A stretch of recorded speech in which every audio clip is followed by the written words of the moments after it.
Haven't many diseases disappeared? Why are we still vaccinating?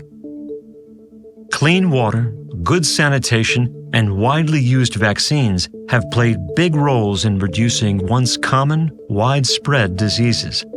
Some of the most dangerous diseases, such as polio and measles, have been brought to the brink of extinction throughout the world. So why are we still vaccinating against these rarely seen diseases? Why? Because recent events tell us what happens when we stop vaccinating, even in places with good sanitation, clean water, and modern healthcare.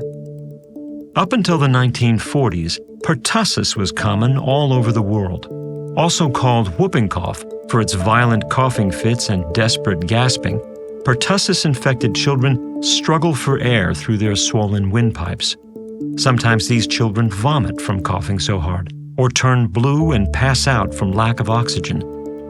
The intensity of coughing fits can lead to bleeding in eyes or brains, broken ribs, dehydration, starvation, and seizures. Starting in the 1940s, whole-cell pertussis vaccines became available, and they greatly reduced the disease in the United States and in other parts of the world wherever the vaccine was widely used. Unfortunately, in the 1970s and 80s, vaccine controversies arose. In Japan, when 2 babies died shortly after getting the vaccine, popular media blamed the vaccine, and people began questioning its safety. Although medical investigations later found that the babies' deaths were not caused by the vaccines, it was too late. The media's initial impact had begun to reduce the number of children getting vaccinated in Japan, England, and even Sweden, all countries where pertussis was no longer prevalent. So what happened then? As fewer children were getting vaccinated, these 3 countries soon began experiencing outbreaks of pertussis, and the number of children dying from pertussis rose to pre-vaccine levels. Up until 1960, almost every child got measles. Although a mild disease for most, about 1 in 5 people with measles would be hospitalized.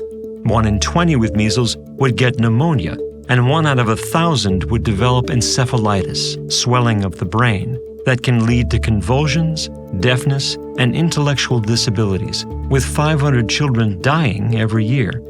Yes, measles is dangerous. Then in the 1960s, measles vaccine called MMR became available, and it greatly reduced the disease in the United States and wherever else the measles vaccine was widely used. But in 1998, one doctor in the United Kingdom published a small study suggesting MMR could cause autism. Although it was later revealed that his research was fraudulent, the scientific journal withdrew its publication, and the doctor lost his medical license, the damage had been done. People believed the MMR vaccine wasn't safe, in spite of more than a dozen studies totaling millions of children confirming that the vaccine does not cause autism. Because of such fraudulent information, the numbers of children getting MMR vaccine across Europe and the US has fallen. And so Europe is now seeing outbreaks of measles, as is the United States. Measles is again happening in communities where people are refusing vaccines. We are fortunate to have clean water, good sanitation, and access to modern healthcare, which includes access to vaccines. Choosing to vaccinate ensures that dangerous diseases don't return.